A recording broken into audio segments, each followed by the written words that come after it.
Bienvenue à Afrique en ligne, bienvenue à ce grand rendez-vous, à ce grand carrefour d'affaires intéressantes avec le continent noir, sur le continent noir. Nous sommes à Yaoundé cette fois-ci en compagnie de représentants d'importantes institutions, mais introduisons d'abord notre excellent collègue qui nous arrive de France, il est basé dans la belle ville de Lyon. Je vous remercie d'être au rendez-vous. Merci Lazare. Ravi de ces retrouvailles. Vous avez l'honneur de présenter nos invités. Bien, donc ce matin pour nous éclairer, nous sommes déjà avec le docteur Mathias Mondo, chef de la cellule de coopération et des affaires juridiques à l'Agence des promotions des PME. Bonjour docteur. Bonjour. Également, vous êtes auteur de 2 ouvrages dans le management de l'entrepreneuriat, à savoir les 13 clés du bien-être au travail, et aussi Afro-responsabilité, la clé perdue de l'émergence, édité chez Human Bet. À votre droite, c'est-à-dire au milieu, c'est le président de la CGPME du Cameroun, c'est Guy Daniel Ballard. Bonjour. Bonjour. C'est également chez l'entreprise directeur général de la Camerounaise d'énergie. Tout à fait. Tout près de moi, c'est le docteur Sangué Robert Fosso. Bonjour. Bonjour.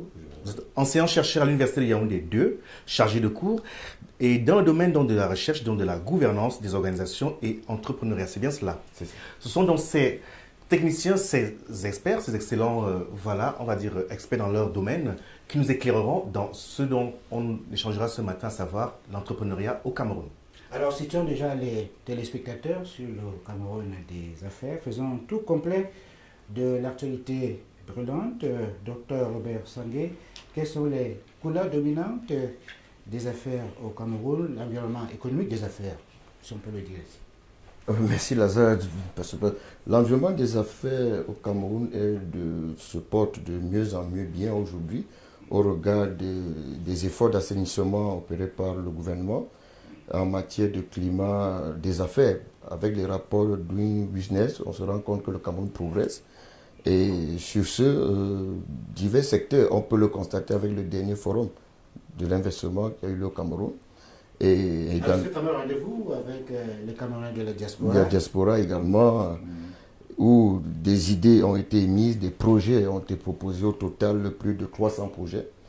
Ce qui veut dire que le Cameroun représente une terre d'attractivité en matière d'investissement. Et ceci, on peut l'appréhender au niveau des différents investissements importants que l'on réalise aujourd'hui au Cameroun pour essayer de pallier les insuffisances en énergie. Parce que dans l'investissement, dans l'entrepreneuriat, il faut que l'énergie soit au rendez-vous. Et également... Comme je ne coupe jamais le courant électrique.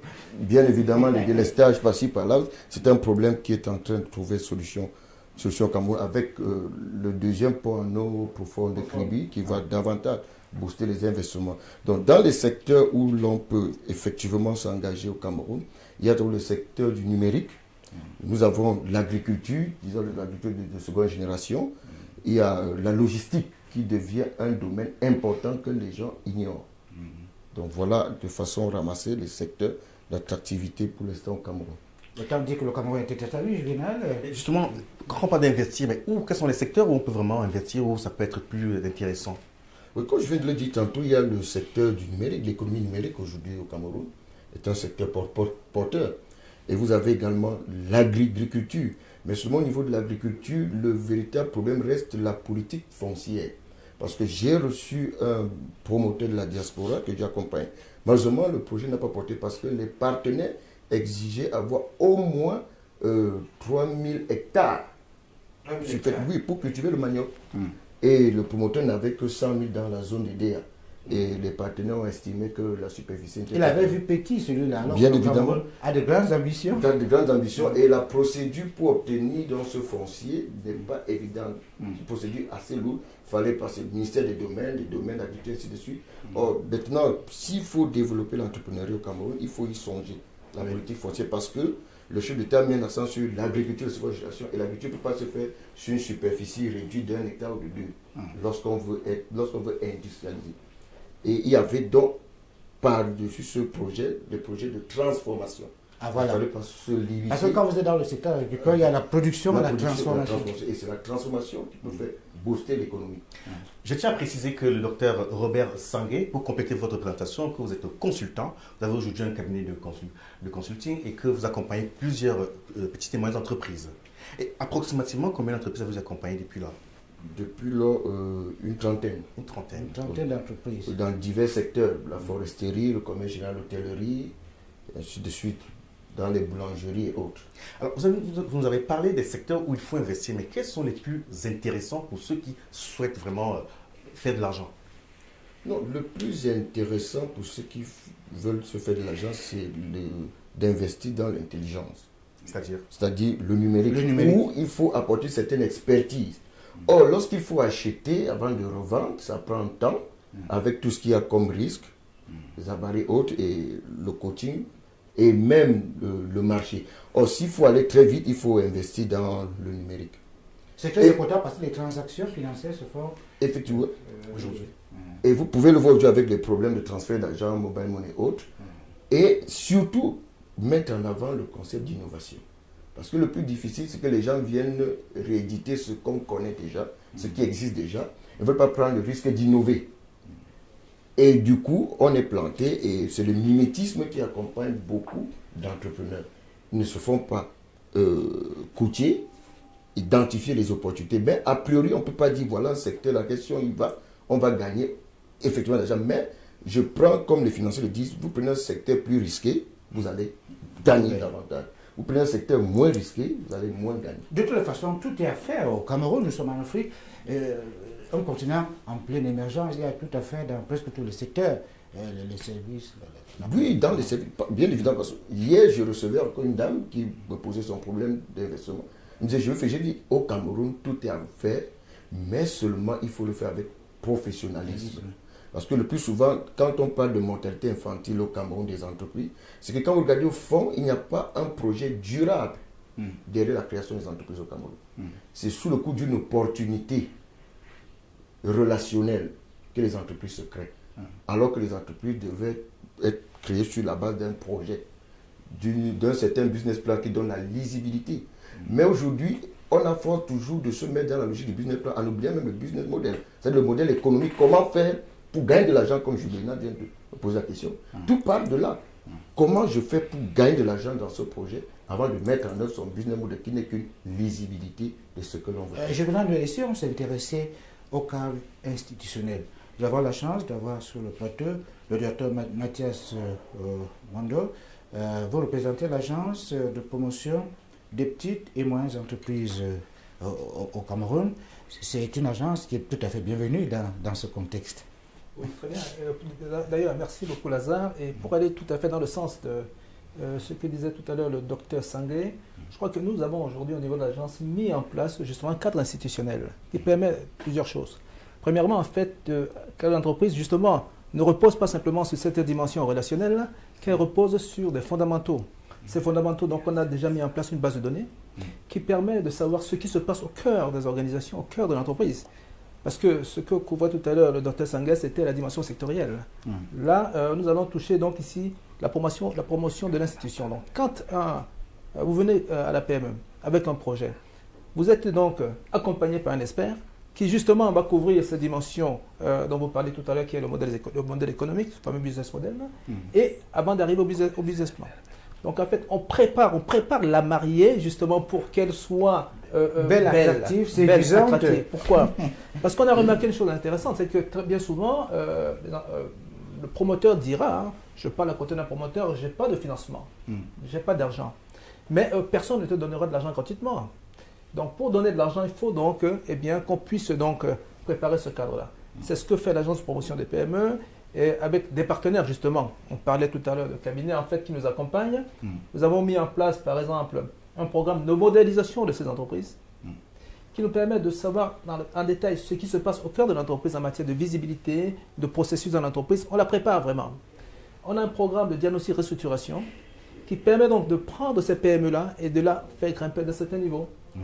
Alors, on va beaucoup plus loin. Voici un studio, par exemple. Si c'était donc une entreprise ici, on peut imaginer qu'on a un programme de Kaizen fait avec les Japonais qui permet de venir chez vous et de mettre en place les process pour que tout fonctionne bien.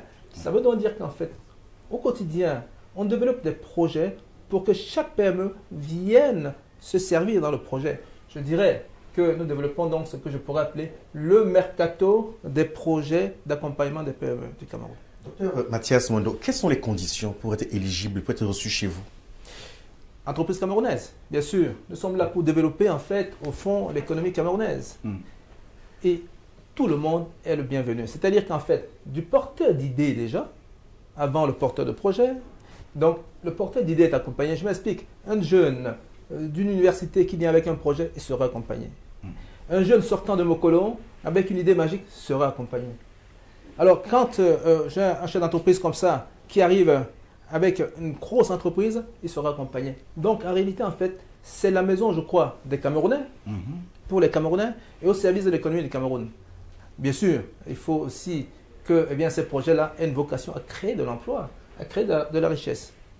Parlons de ceux qui sont, là vous évoquez les cas de ceux qui sont ici présents. Comme dans cette émission, nous souhaiterons aussi apporter des informations à ceux qui sont partis, qui aimeraient revenir. Est-ce que ceux-là sont concernés? Les Camerounais de la diaspora. Oui, bien sûr qu'ils sont concernés parce que je crois qu'on a parlé des Camerounais. Voilà. Première chose, je dis Camerounais, point. Bien sûr qu'ils sont accompagnés. Mais en réalité, en fait, on accompagne le projet d'un porteur de projet. C'est-à-dire qu'un Camerounais de la diaspora qui vient ici avec un projet à la PME, il sera accompagné. Donc, non seulement il faut qu'ils viennent, non seulement on les incite à venir, mais aussi on les aide. Pourquoi? Parce que souvent, qu'est-ce qui va faire l'échec? C'est la méconnaissance justement de cet environnement. C'est pour ça qu'on a besoin de ces experts. Et donc, on leur apporte ceci. On va beaucoup plus loin. On a des incitations au cœur de notre dispositif qui permettent non seulement justement d'avoir cet accompagnement, d'avoir aussi le nerf de la guerre. Parce que j'ai deux façons de donner 10 milliards à Lazare Toundi. La première façon, c'est de le lui donner. Et la deuxième, c'est de l'empêcher de dépenser ces 10 milliards. Donc ça, on est bon là-dessus, en matière d'incitation aux investissements. Quand on parle d'incitation, j'aimerais aller un peu plus loin. Oui. Quels sont les dispositifs qui existent aujourd'hui pour que les Camerounais qui souhaitent investir, que ce soit ceux qui sont de la diaspora ou ceux qui sont ici, y a-t-il des mesures précises? Est-ce que vous pouvez en évoquer certaines? Oui, alors nous avons aujourd'hui le guichet unique d'incitation aux investissements. J'insiste beaucoup sur la dimension unique parce que la difficulté sera en fait de venir justement, comme disait tout à l'heure le Dr Sangué, et puis d'aller courir dans 10 ministères. En venant chez nous, eh bien, vous avez un point de contact unique qui vous permet donc, avec un montage de dossier simple, eh bien, de bénéficier de tous les avantages fiscaux, juridiques ici. Donc c'est ça en fait, je crois que la clé de ce dispositif-là. Donc comprendre les méandres, comprendre le système. Donc là, on a ici donc des institutions en fait qui sont tous les jours étudiées. Et quand vous apportez un dossier chez nous, par exemple, on ne se contente pas de vous donner ce que vous avez demandé. Les experts vont beaucoup plus loin.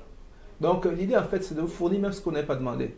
Donc l'idée c'est que vous bénéficiez entièrement, évidemment, de ce qui est disponible en matière d'incitation. Sachant bien sûr que vous ne faites que récupérer votre argent puisque c'est l'argent de nos impôts, bien sûr. Alors, pour comprendre ces dispositifs-là, pour ceux qui, généralement, il y en a qui ont de bonnes idées, mais qui n'ont pas de moyens, est-ce que ces services sont payants? Est-ce qu'ils sont accessibles à ceux qui n'ont pas d'énormes moyens pour créer? C'est très intéressant votre question parce que justement, il y a des personnes qui viennent et qui vous disent c'est combien. Et quand on leur dit que c'est gratuit, ils regardent autour d'eux pour savoir s'il y a quelque chose qui ne va pas. J'ai envie de dire à tous nos frères que c'est complètement gratuit, que le directeur général de l'agence de promotion des PME, bien sûr, avec justement cette protection et puis ce regard bienveillant porté aussi par le ministre des petites et moyennes entreprises, en fait, insiste beaucoup sur cette notion en fait de service A. Oui. On est là pour servir. Je crois d'ailleurs que si vous regardez bien les collaborateurs de la PME, leur kiff, comme on dit chez les jeunes, serait en fait de voir une entreprise réussir. Donc en réalité, en fait, gratuité totale. Gratuité. C'est fort intéressant cette somme d'informations que vous apportez parce que généralement, des gens ont des idées, parfois avec un peu de moyens économiques, un peu d'argent, mais sont heurtés à ces difficultés d'accès à l'information. On espère que vous serez toujours disponible pour nous apporter ces informations-là. Non seulement on sera disponible, vous savez que le site internet existe puisque Vous parlez tout à l'heure des nouvelles technologies, Voilà. il existe. Et vous voyez, on va un peu plus loin. Les réseaux sociaux existent aujourd'hui. Donc, en fait, on essaie de ne pas faire en sorte qu'ils viennent chercher l'information chez nous. On fait une démarche inverse aussi, qui est d'aller donc diffuser de l'information. C'est pour ça d'ailleurs qu'on accepte de participer à des émissions comme les vôtres, puisque ici on est là pour diffuser justement l'information.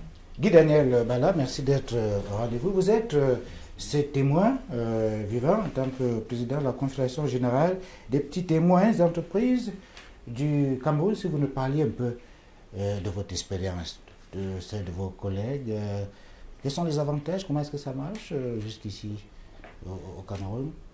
Déjà, je vous remercie effectivement d'avoir pensé déjà à mettre en place une émission comme celle-ci pour donner un peu la possibilité à nos frères qui se sont éloignés, souvent pas volontairement, de pouvoir revenir dans leur pays.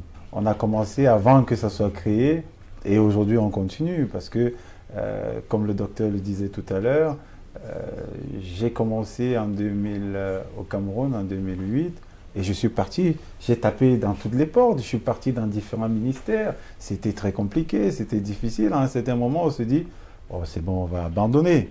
Mais l'agence, c'est-à-dire, il parlait tout à l'heure du directeur de l'agence de promotion des PME et du ministre de tutelle, qui ont donné d'eux-mêmes et qui ont apporté tout ce qui était à leur possible pour pouvoir m'accompagner dans mon projet.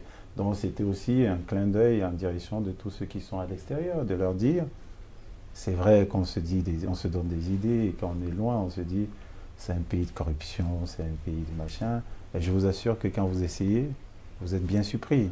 Vous êtes bien surpris par l'ouverture, par les mentalités qui sont en place, de pouvoir... On dit bien que les Africains sont accueillants, et je vous assure qu'ils vous le montrent ici bien. Et surtout le désir de faire quelque chose de concret. On était allé, moi j'étais à Dubaï, là-bas il y a la corruption un peu, pas beaucoup, mais on sent vraiment la volonté des uns des autres de se battre, et de plus en plus au Cameroun, on a l'impression qu'on veut se relever en Afrique. On veut se relever. Non, et effectivement, ce que le docteur Sangue disait, c'est la vérité. Et il y a beaucoup de choses qui ont changé. Et moi, je peux vous dire que j'ai vécu ces périodes difficiles où le climat des affaires était vraiment opaque, et ce climat aujourd'hui où effectivement on commence à voir la lumière du jour. Bon, mon expérience, moi je vous dis, il y a eu beaucoup de soutien, ça a été facile. Après, tout n'est pas rose, mais on m'a beaucoup soutenu, on m'a beaucoup accompagné. Et aujourd'hui, puisqu'on m'a accompagné, moi aussi j'essaye de tendre la main pour que je puisse accompagner. Vous êtes déjà nombreux. Docteur Mathias Mondo, j'ai failli dire combien sont-ils, puisqu'on est dans l'économie, il faut bien compter. Combien sont-ils qui ont bénéficié, qui ont réussi, qui ont émergé? On parle d'émergence. Je pense qu'il y a beaucoup, mais c'est intéressant votre question parce que je vais aller directement sur les 100 PME, les 100 porteurs de projets, donc qui nous ont été confiés il y a moins d'un mois par le ministre, le MINJEC, justement. On les a pris à main, nous avons fait descendre sur le terrain pour rencontrer individuellement ces entreprises ici, là. Je crois que parler de près de 500 entreprises qui ont eu déjà cette injection-là faite de la PME, je crois que ne serait pas de trop. Et puis, l'idée aussi, c'est de sortir des champions. Sortie des champions, je me tourne vers Guy Daniel Bala, qui est en même temps chef d'entreprise, directeur général de la Camerounaise d'énergie et président de la CGPME du Cameroun. Approximativement combien de structures fédérées vous regroupez au sein de la CGPME? Déjà, la CGPME, c'est une structure qui a été voulue par l'État camerounais. C'est pour vous dire aussi qu'ils enclenchent des dynamiques dans les différentes structures fêtières pour pouvoir faire éclore certains projets. Donc, la Confédération générale des PME a en son sein plus de 400 entreprises qui sont des petites entreprises, des entreprises qui ont des difficultés, comme le docteur le disait, docteur Sangué, qui ont des difficultés pour pouvoir se gérer, qui ont des difficultés pour pouvoir faire la comptabilité, qui ont des difficultés pour pouvoir trouver des financements. Vous empruntez sur cette question de savoir concrètement quel est le rôle de la CGPME? À quoi sert cette structure-là? La CGPME, c'est une organisation patronale, c'est-à-dire que ce que vous devez faire, vous devez savoir, comme en Afrique, on dit souvent qu'on est plus fort quand on est deux que quand on est seul. Alors on s'est dit, plus on est unis, plus on on unit nos forces, plus on unit nos difficultés, plus on a la possibilité de se faire entendre. L'union fait la force. Ouais, Et qu'est-ce c'est que vous ça. leur apportez donc à cette centaine d'entreprises-là? On essaye, à la mesure de nos possibilités, de leur apporter cette expertise qu'ils n'ont pas, c'est-à-dire que les accompagner dans leur comptabilité, les accompagner dans leur gestion quotidienne, les aider aussi dans tout ce qui est taxes et ainsi de suite, parce que vous savez, s'il y a une difficulté, c'est au début. C'est-à-dire que quand on crée une entreprise, c'est les premiers moments qui sont très difficiles. Et à ces moments-là, c'est là où on doit être à côté de l'entrepreneur. Oui. Parce que chez nous, on dit le vrai entrepreneur, c'est-à-dire la famille des vrais entrepreneurs. Parce que c'est ceux qui mettent en péril l'héritage de leurs parents, l'héritage de leur famille, prennent le risque pour pouvoir se construire. Et il faut, pour ne pas demain se retrouver une main derrière, une main devant, une main derrière, c'est de les accompagner, de les soutenir dans leurs projets, dans leurs idées, pour que demain ils puissent aussi accompagner le premier pas. Voilà. Docteur Robert Sangué, on parlait de ces écueils, justement, de ces problèmes. À votre avis, ils sont à quel niveau? On parle souvent de la limite des compétences, hein, parce que les compétences, il faut en avoir de pointus dans les domaines. Quels sont les écueils que vous avez en tant qu'observateur de ces milieux d'affaires? Bon, les écueils. Les écueils dans ce milieu d'affaires, c'est beaucoup plus l'immaturité. Des projets. Du projet ou du porteur du projet, les deux? Du projet d'abord, parce que pour le porteur du projet, il y a un profil à observer. Parce que les gens, le plus souvent, se disent porteurs de projet par mimétisme. Oui.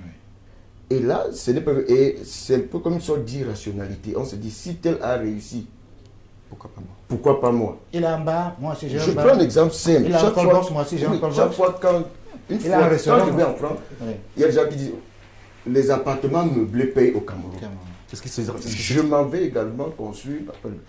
Il s'endette, il va construire des appartements meublés, il n'a pas de locataire. Vous voyez, il n'a pas pris le temps de dire est-ce que c'est un marché potentiel et solvable, surtout solvable.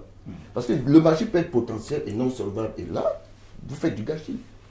Et les écueils à éviter, c'est surtout de s'empresser et de toujours remettre en cause le cadre institutionnel. C'est ça le comportement de nos frères de la diaspora. Ils sont toujours en train d'hésiter.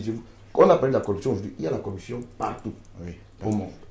Mais maintenant, est-ce qu'elle est de nature à empêcher la mise en œuvre d'un projet? C'est à ce niveau que se situe le débat.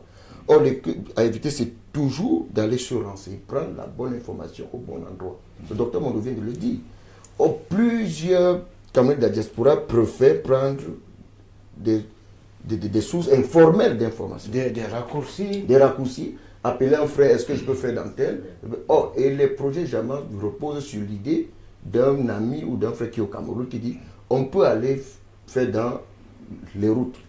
On crée l'entreprise, on investit, on paye. Je prends quelqu'un est venu là investir dans les transports. Parce que quelqu'un a dit le transport de sable paye. Il n'a pas pris le temps d'étudier.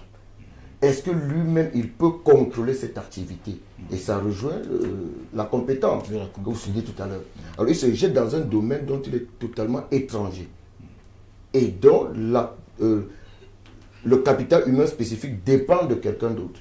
Et du moment où celui-là retire les rentes de l'activité, il décide de ne plus être votre partenaire.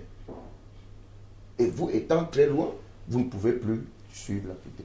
Donc, pour moi, il faudrait que les gens apprennent à se rapprocher des institutions à même de leur renseigner, de leur donner un certain nombre d'informations. Et même de consulter des experts. Experts, voilà. Vous avez un exemple à l'agence, docteur Mondo. Comment faire pour contourner ce type d'écueil? Enfin, comment vous faites? Déjà, je vais parler peut-être du point de vue sectoriel. Une entreprise seule ne peut pas mener une étude sectorielle tellement elle coûte cher. Voilà. L'agence prend en charge de monter des études sectorielles. C'est pour cette raison que je crois que de temps en temps, vous voyez des descentes du personnel de l'agence pour faire des études sectorielles. Donc ça, c'est la disposition gratuite justement des chefs d'entreprise. Deuxième chose aussi qu'il y a, en gros aussi, c'est au fond finalement, en fait, quelle est la stratégie? C'est tout tourne autour de ça. Quelle est la stratégie justement en fait pour une entreprise donnée? Déjà, quand on reçoit un chef d'entreprise, il passe du temps avec un expert justement pour en discuter. Je pense qu'on ne peut pas totalement se passer des experts dans ce domaine-là. C'est un métier, l'accompagnement. Le coaching, on fait du coaching chez nous. Il n'y a pas, dernièrement, on a coaché par exemple 2 jeunes dames qui venaient de Toulouse. Ça, c'est un exemple. De Toulouse, qui ont gagné un concours là-bas et qui veulent s'implanter au Cameroun. Elles sont passées par l'agence pour le coaching. Donc, en réalité, en fait, ici, on a une démarche ici qui est en réalité une programmation, une reprogrammation mentale justement des chefs d'entreprise. C'est ça en fait qui se passe. Coaching, mise à disposition des outils. Et aujourd'hui, on a par exemple le chèque service. Qu'est-ce que c'est? Ah oui, alors ça c'est un outil intéressant. Voilà, donc le chef d'entreprise ira voir le Dr Sangué, qui est un partenaire avec l'agence. Eh bien, ce n'est pas le chef d'entreprise qui aura payé en fait les services du Dr Sangué en tant que consultant. Ces services seront payés par l'agence. Donc, c'est un système de chèque service qu'on a mis en place, vous voyez. Donc là, ce sont des outils d'accompagnement. Donc, quand on disait justement que le chef d'entreprise n'est pas au courant, il n'est pas au courant de ce type de choses-là.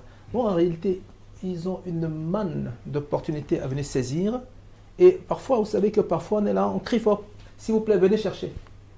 Alors que tout est disponible. Donc là, je crois qu'au niveau des équipes, c'est ça. Le bon interlocuteur ou la bonne personne et le bon projet. Je crois d'ailleurs qu'il faut éviter donc ici le dribbleur solitaire comme en football. Oui. Il faut faire des passes. Donc j'ai envie de dire, comme dit souvent le directeur général de la PME, ne soyons pas simplement des Cristiano Ronaldo, en fait, des PME, nous devenons des Atlético de Madrid des PME. On joue mais voilà, mais ça c'est une très belle image. Donc, en résumé, donc, pour synthétiser votre propos, dites-nous simplement, quand on veut créer aujourd'hui, c'est-à-dire quand on est Camerounais, quelle est la démarche à suivre?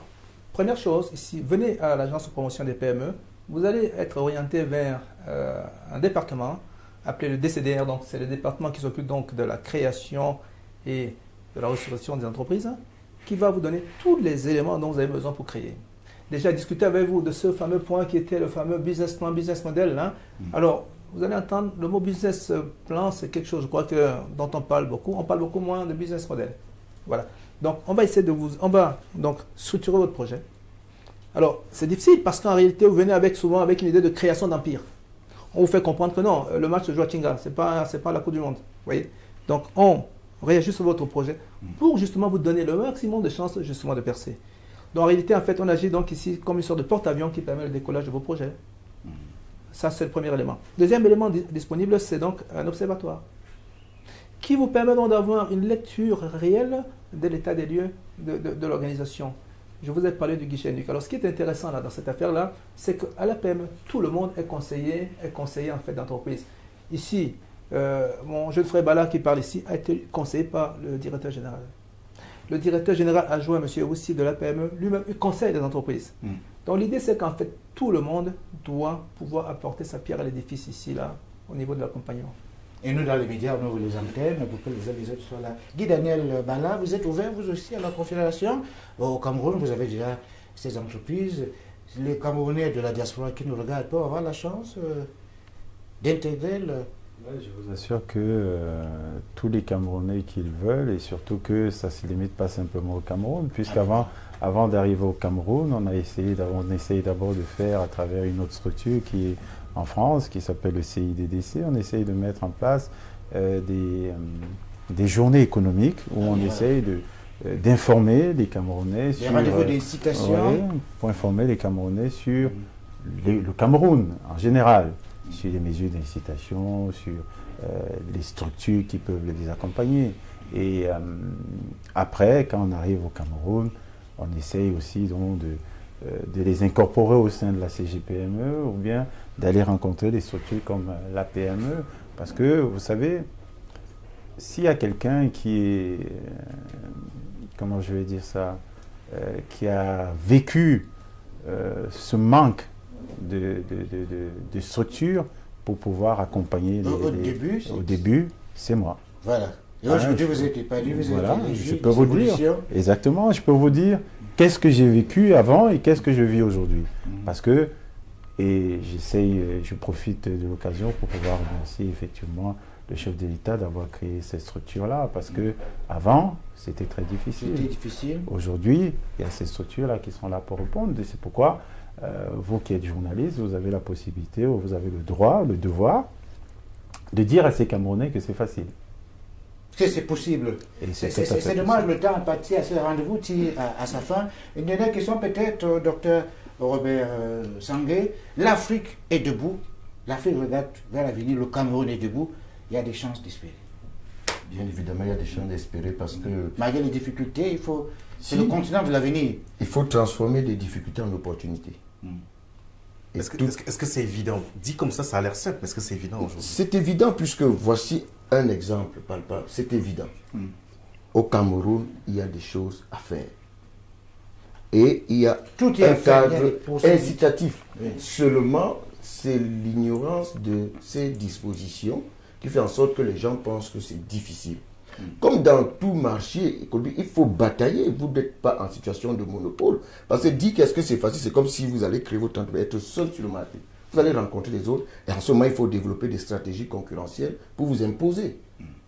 Donc, sur ceci, il faut raisonner ainsi. Ça voudrait dire que même en Europe où vous êtes, vous ne pouvez rien faire. Ce qui est sûr, c'est qu'il faut affûter ses armes, développer sa stratégie.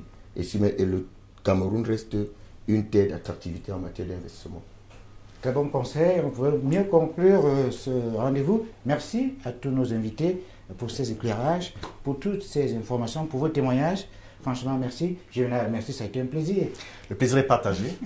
Merci aussi, madame, monsieur, d'être restés en notre compagnie. Prenons rendez-vous pour un autre rendez-vous de cette nature au Cameroun, au Gabon, au Congo, en tout cas en Afrique. Merci et à bientôt sur ce